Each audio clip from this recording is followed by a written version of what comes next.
गजाननं भूतगणाधिसेवितं कपीतजम्बूफलचारुभक्षणम् उमासुतं शोकविनाशकारकं नमामि विघ्नेश्वरपादपङ्कजम्। कृष्णाय वासुदेवाय हरिये परमात्मने प्रणतः क्लेशनाशाय गोविंदाय नमो नमः। आज हम पंचम अध्याय शुरू कर रहे हैं। पंचम अध्याय का पहला श्लोक लेंगे। भगवत गीता जीवन ग्रंथ का एक एक अध्याय का दर्शन हमने किया, चतुर्थ अध्याय तक दर्शन किया। आज वो पांचवें चरण में प्रवेश कर रही है। तो गीता का पांचवा अध्याय ज्ञान कर्म संन्यास योग इसका नाम है। आइए पहले श्लोक का उच्चारण करें और हमारी चिंतन यात्रा को आगे बढ़ाएं। अर्जुन उवाच संन्यासं कर्मणि कृष्ण पुनर्योगं च संससि यच्छ्रेय एतयोरेकं तन्मे ब्रूहि सुनिश्चितम्। इस श्लोक का शाब्दिक अर्थ है कि अर्जुन ने कहा, हे कृष्ण, पहले आप मुझसे कर्म त्यागने के लिए कहते हैं और फिर भक्तिपूर्वक कर्म करने का आदेश देते हैं। क्या आप यह कृपा करके निश्चित रूप से मुझे बताएंगे कि इन दोनों में से कौन सा अधिक लाभप्रद है, कौन सा श्रेष्ठ है? ये पांचवा अध्याय फिर अर्जुन के प्रश्न से प्रारंभ हो रहा है। भगवान श्री कृष्ण को वो पूछ रहा है, हे कृष्ण, कर्मणाम संन्यासम च पुनः योगम संससि। हे प्रभु, आपने मुझे अभी तक जो उपदेश दिया, इन 4 अध्यायों तक जो हमारा संवाद हुआ है, 1 से लेकर 4थे अध्याय तक, और उसमें विशेष करके इस 4थे अध्याय में आप कर्म के संन्यास को और फिर से योगम संससि, योग अर्थात निष्काम कर्म योग की प्रशंसा कर रहे हो, उसका बखान कर रहे हो। एतयो है एकम यत सुनिश्चितम श्रेय है। इन दोनों में से कोई एक जो सुनिश्चित कल्याण का पथ हो, तत्में ब्रूहि, ये मुझे बताइए। आपको याद होगा कि भगवत गीता के 3रे अध्याय में भी अर्जुन ने यही प्रश्न भगवान श्री कृष्ण से पूछा था। पहले 2 श्लोकों में भी अर्जुन ने यही प्रश्न पूछा था, हे प्रभु, आपके लिए यदि ज्ञान ही श्रेष्ठ है तो फिर मुझे घोर कर्मों में क्यों घसीट रहे हो, क्यों लगा रहे हो मुझे?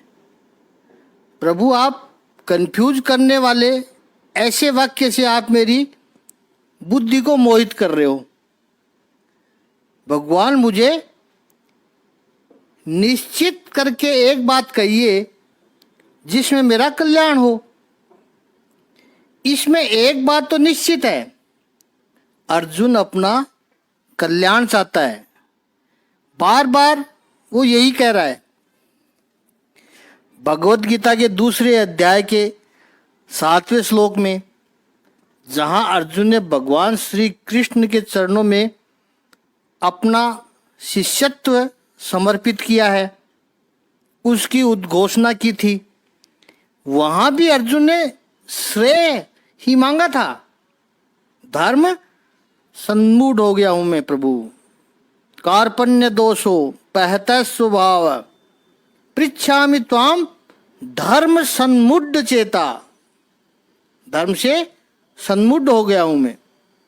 यश्रे यशा निश्चितम ब्रूहि तन्मे, शिष्यस्ते हम साधि माम त्वाम प्रपन्नम।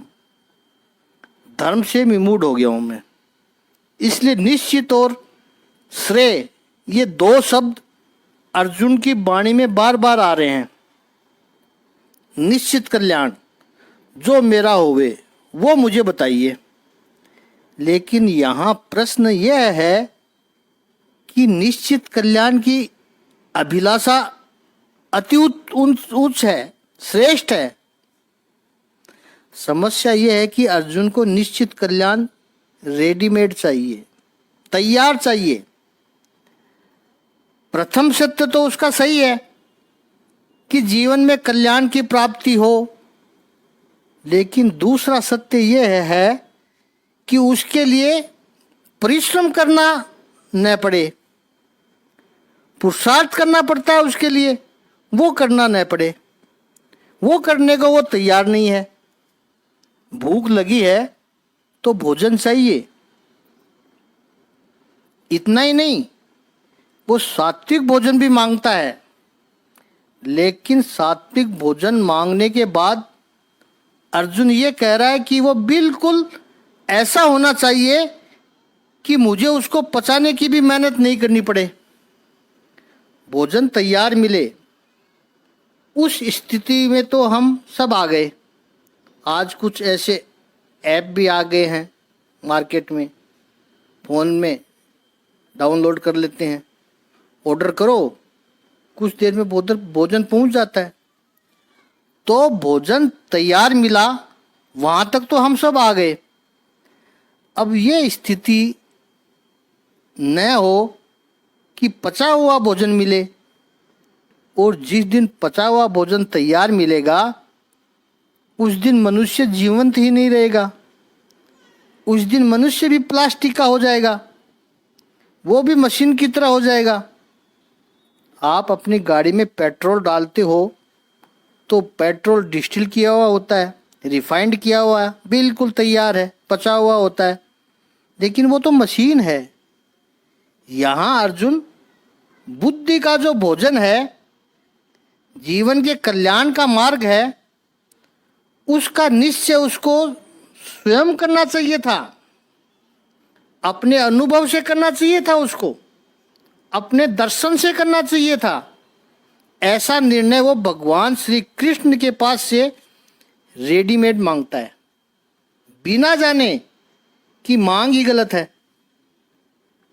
लेकिन भगवान श्री कृष्ण जानते हैं कि उन्हें क्या करना है। इसलिए वे पूरी गीता में, आप देखेंगे आगे भी 2024 तक हमारी पूरी गीता हम अध्ययन कर लेंगे, तब तक देखोगे आपकी गीता में रेडीमेड आंसर अर्जुन को कभी नहीं देंगे प्रभु।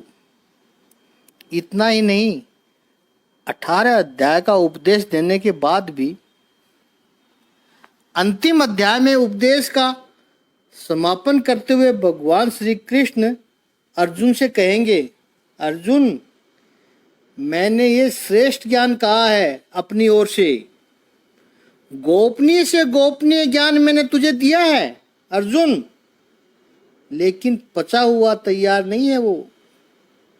इसको तुम संपूर्ण रूप से इसका चिंतन कर, फिर जैसी तेरी इच्छा हो वैसा कर। अल्टीमेटली डिसीजन तुझे ही करना है। अर्जुन चाहता था कि भगवान श्री कृष्ण ऐसा कह दे कि चल तू निकल जा, और तुझे जंगल में जाना है, संन्यास की दीक्षा लेनी है, भागना है, चल मैं तुझे छोड़कर आता हूँ रण मैदान के बाहर तक। अर्जुन ये चाहता था कि भगवान श्री कृष्ण के मुख से कहीं से ये बात निकल जाए, लेकिन ये भगवान श्री कृष्ण जीवनवादी है, कर्मवादी है, जीवन की वास्तविकता को स्वीकार करने वाले हैं। इसलिए चौथे अध्याय तक ज्ञान और कर्म के प्रोज और कॉन्स समझाने के बाद, भला और बुरा समझाने के बाद पुनः एक बार उसे वो समझा रहे हैं।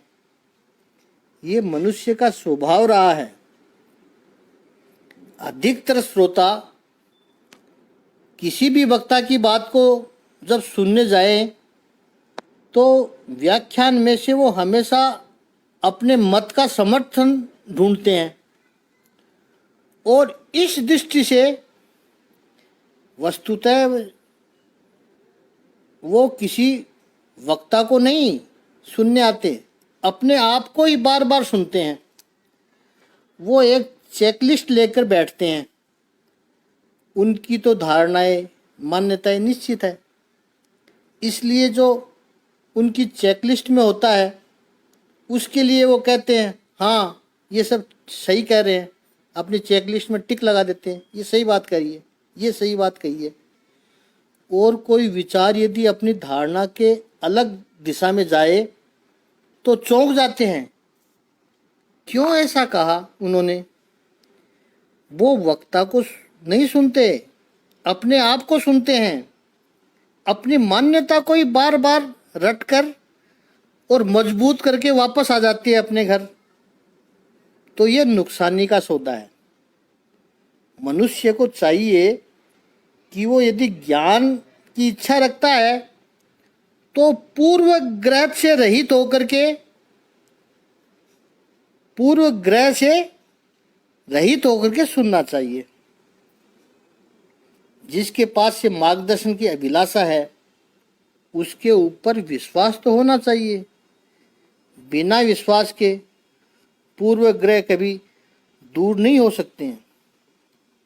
पूर्व ग्रह पहले से ही सोच रखा हो, और विश्वास में वो शक्ति है।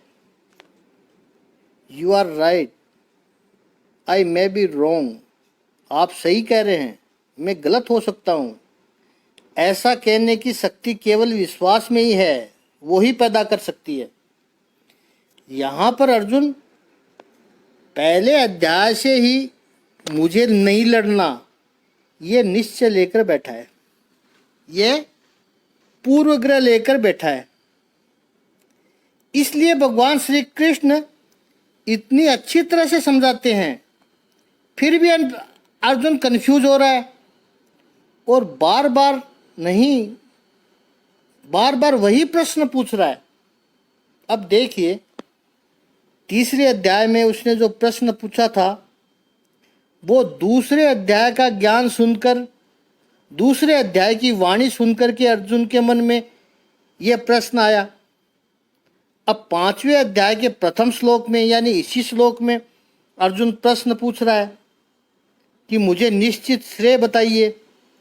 यच्छ्रेय एत योरेकम तन्मे ब्रूहि सुनिश्चितम।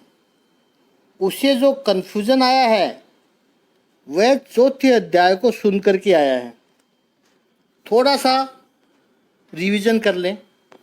चतुर्थ अध्याय में 18वें श्लोक में भगवान श्री कृष्ण ने अर्जुन से कहा कि कर्मणि अकर्म यह पश्येत अकर्मणि च कर्म यह स बुद्धिमान मनुष्येषु स युक्त कृतस्न कर्म कृत।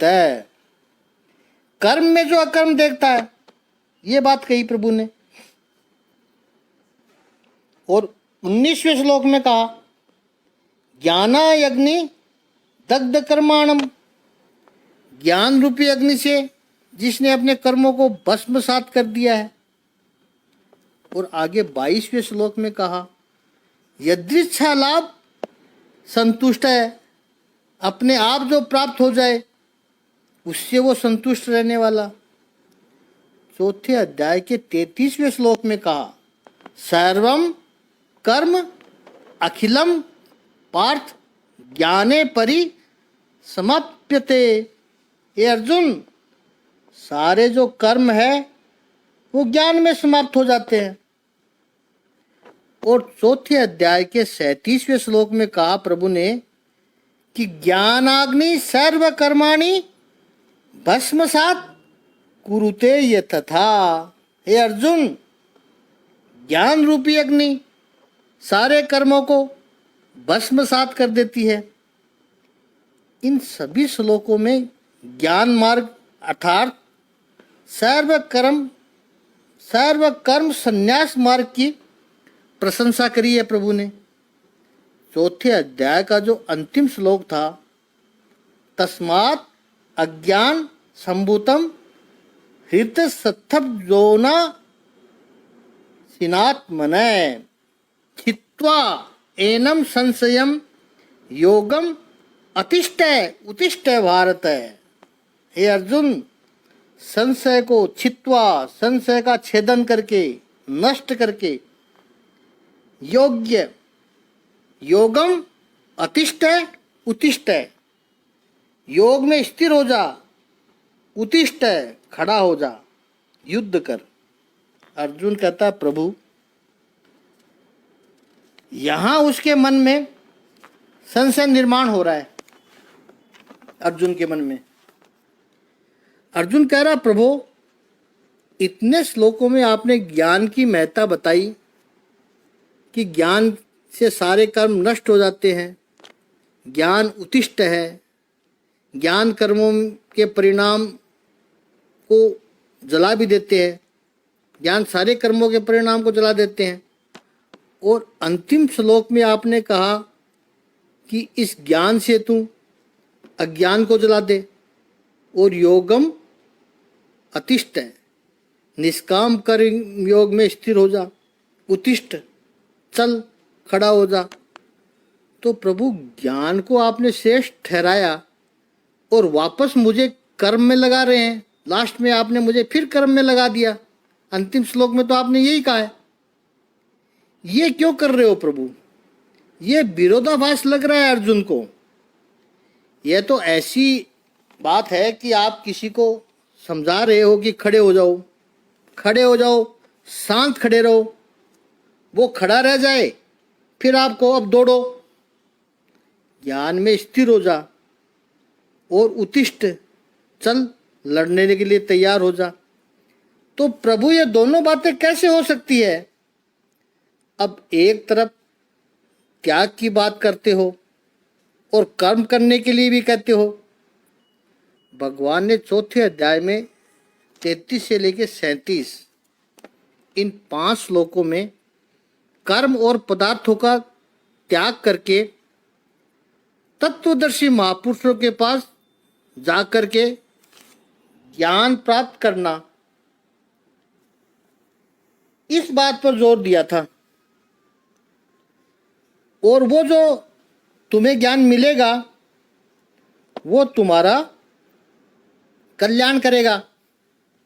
ये ज्ञान पाकर के हे अर्जुन, फिर तुझे कभी भी मोह नहीं होगा और फिर तू मेरा ही दर्शन करेगा। अपनी आत्मा में ही मेरा दर्शन होगा। ये सब बातें कही थी।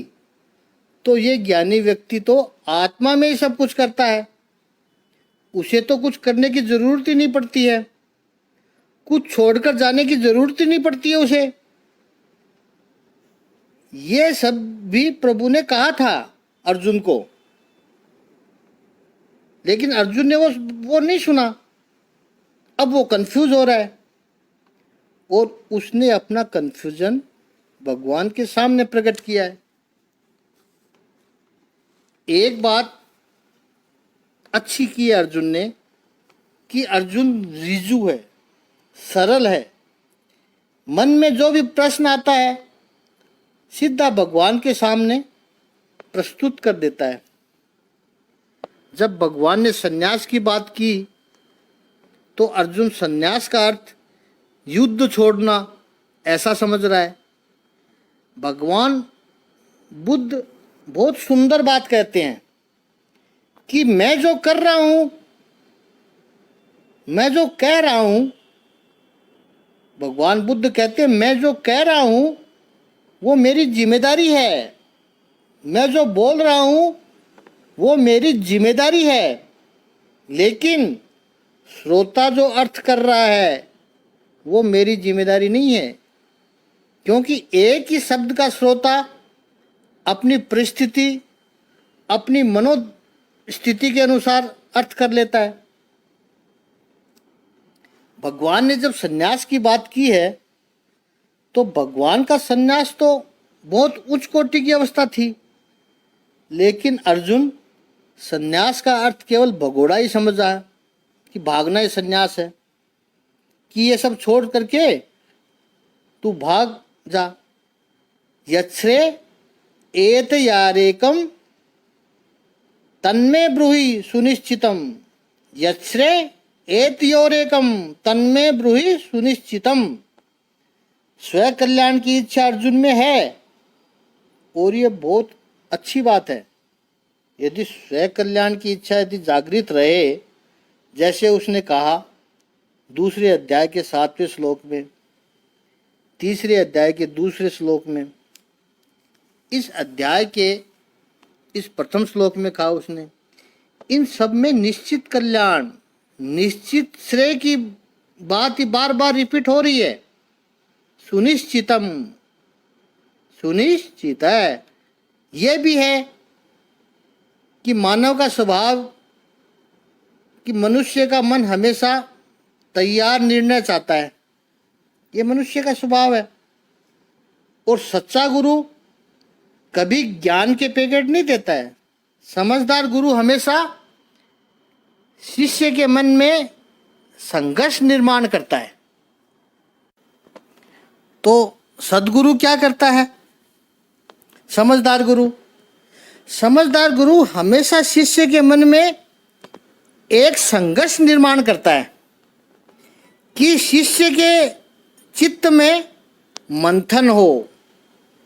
फ्रोजन आइडियाज है, स्टगनेट आइडियाज है, उनमें मंथन हो। और यदि मंथन होगा तो मक्खन निकलेगा, तब कुछ प्राप्त होगा। सद्गुरु जानते हैं कि परिश्रम, उपासना और तपस्या के बिना मिला हुआ सत्य मामूली सत्य होता है। वो सत्य 2 कौड़ी का होता है, उसमें आनंद नहीं होता है। हमारा रोज का अनुभव है। समझ लीजिए आपने मकान के बाहर गार्डन में या फिर फ्लैट की बालकनी में गमले में पौधा उगाया, उसमें खाद डाली, फर्टिलाइजर डालते रहते हैं, उसमें समय समय पर पानी देते रहें। धीरे धीरे वो पौधा बड़ा हो रहा है और 6 महीने में उस पौधे पर जिसको आपने संवर्धन किया है, आप पौधे के ऊपर जब पहला पुष्प आए तब आपको कितना आनंद होता है, क्योंकि वो आपका पौधा है, आपने ध्यान रखा है उसका। और कोई बाजार में से रेडीमेड बुके लेकर आपको दे दे, आपकी एनिवर्सरी हो या आपके बर्थडे पर थमा दे, उसका उतना मूल्य नहीं होगा जितना उस एक पुष्प का होगा। आपके अपने पौधे के ऊपर वो जो एक पुष्प भी आया होगा, आप उसका पिक्चर लेकर फेसबुक पर अपलोड करोगे, the first flower in my plant. सत्य जब अपना होता है उसका सौंदर्य अलग होता है। दूसरी बात, अर्जुन इस समय उलझन में है, और जो व्यक्ति उलझन में हो उसको आप स्पष्ट सत्य भी यदि दोगे तो उस स्पष्ट सत्य को भी वो उलझा देता है, क्योंकि वो स्वयं उलझन में है। व्यक्ति का चेहरा कितना भी सुंदर हो, लेकिन सामने वाला जो आईना है, दर्पण है, वो यदि टेढ़ा मेढ़ा होगा, खंडित होगा, टूटा हुआ होगा, तो सुंदर चेहरा भी वहाँ कुरूप लगेगा। इसके लिए दोष चेहरे का नहीं है, दोष उस आईने का है। छोटे थे तब मेले में जाते थे तो मेले में लाफिंग मिरर्स होते हैं, ऐसे ही टेढ़े मेढ़े दर्पण होते थे। तो किसी दर्पण के सामने आप बहुत मोटे दिखते थे और किसी दर्पण के सामने खड़े होकर देखेंगे तो बहुत लंबे ऊंचे दिखते थे। वो दोष मोटापन आप में नहीं है, दोष दर्पण में है। आप तो सही हो। ठीक इसी तरह एक भजन भी था कि तेरा मन दर्पण कहलाए। हमारा मन दर्पण जैसा है। मन जब टेढ़ा होता है, मन जब संशयग्रस्त होता है, तो उसको आप पूर्ण सत्य भी दो, स्पष्ट सत्य भी दोगे तो मन उसको टेढ़ा कर देता है। अर्जुन की यहाँ वो स्थिति हो रही है। लेकिन ये उलझन दूर होने के लिए पहली बात तो ये स्वीकार करना होता है कि मैं उलझन में हूँ। अर्जुन में इतनी तो प्रामाणिकता है। वो तो उसने दूसरे अध्याय के 7वें श्लोक में ही कह दिया था, कार्पण्य दोषो पहता स्वभावा पृच्छामि ताम धर्म सन्मुढ़ चेता। धर्म में सन्मुढ़ हूँ मैं। यश्रे यशा निश्चितम ब्रूहि तन्मे शिष्यस्ते हम सादिमाम त्वाम प्रपन्नम। यह तो अर्जुन ने स्वीकार कर लिया। अब दूसरी बात यह है कि क्योंकि अधिकतर तो लोग ये भी नहीं स्वीकार करते हैं। अर्जुन तो अर्जुन था, इसलिए तो उसको सत्य प्राप्त हुआ। समाज में हम सबको पता होगा, यहाँ आपकी बात नहीं कर रहे हैं, आपके आसपास के लोगों की बात कर रहे हैं। वे कंफ्यूज्ड होंगे फिर भी स्वीकार नहीं करेंगे कि हम कंफ्यूज्ड हैं। खासकर जो मानसिक विकारों का शिकार है वो कभी भी स्वीकार नहीं करेगा कि मुझे किसी अच्छे साइकोलॉजिस्ट की आवश्यकता हो है। लेकिन अर्जुन ने यह तो स्वीकार कर लिया। पहली मुसीबत से तो अर्जुन बाहर आ गया, लेकिन ये दूसरी मुसीबत को छोड़ने के लिए अभी तक तैयार नहीं है अर्जुन। दूसरी मुसीबत क्या है? वो तैयार सत्य मांग रहा है, उसे रेडीमेड आंसर चाहिए। सत्य के द्वार पर कभी भिक्षुक बन के खड़ा नहीं रहा जा सकता। सत्य के द्वार पर तो संघर्ष करके अपने अधिकार से खड़ा रहा जा सकता है। सत्य कभी भिक्षा में नहीं मिलता है। सत्य तो योग्यता से प्राप्त किया जाता है। जो भी व्यक्ति सत्य के द्वार पर भिक्षुक बन के खड़ा रहेगा वो हमेशा खाली हाथ वापस आता है। या फिर जो अर्जुन की स्थिति है वो कंफ्यूजन लेके वापस आएगा। लेकिन जिसने संघर्ष किया, जिसने अपनी पात्रता निर्माण की, वो सत्य को पाने के लिए योग्य बनता है, अधिकारी बनता है। और अर्जुन के इस कंफ्यूजन वाले प्रथम श्लोक से आगे भगवान श्री कृष्ण क्या उत्तर देते हैं, तो अब दूसरा श्लोक लेते हैं। गीता अध्याय 5 श्लोक 2 का शाब्दिक अर्थ है कि श्री भगवान ने उत्तर दिया कि मुक्ति के लिए जो कर्म का परित्याग तथा भक्तिमय कर्म यानी कर्म योग दोनों ही उत्तम है अर्जुन। किंतु इन दोनों में से कर्म के परित्याग से भक्ति युक्त कर्म श्रेष्ठ है। भगवान कहते हैं अर्जुन के प्रश्न का उत्तर देते हुए, संन्यास है चय कर्म योग है। अर्जुन संन्यास, यहाँ संन्यास का अर्थ है सांख्य योग और कर्म योग, इन दोनों की तुलना हो रही है। निश्रेयस करो उभो तपोहो, दोनों ही कल्याण करने वाले हैं। तयोस्तु कर्म संन्यासात कर्म योग विशिष्यते। लेकिन तू पूछ रहा है तो इन दोनों में से कर्म संन्यास से और कर्म संन्यास से कर्म योग श्रेष्ठ है। बहुत स्पष्ट उत्तर भगवान ने दे दिया। इसे समझना होगा, और समझना ही नहीं, डिटेल में समझना होगा। तो कल इसको डिटेल में समझते हैं। बहुत ही गहरा उत्तर दिया है प्रभु ने, उसको एक एक शब्द को समझना पड़ेगा, तब ये समझ में आएगा।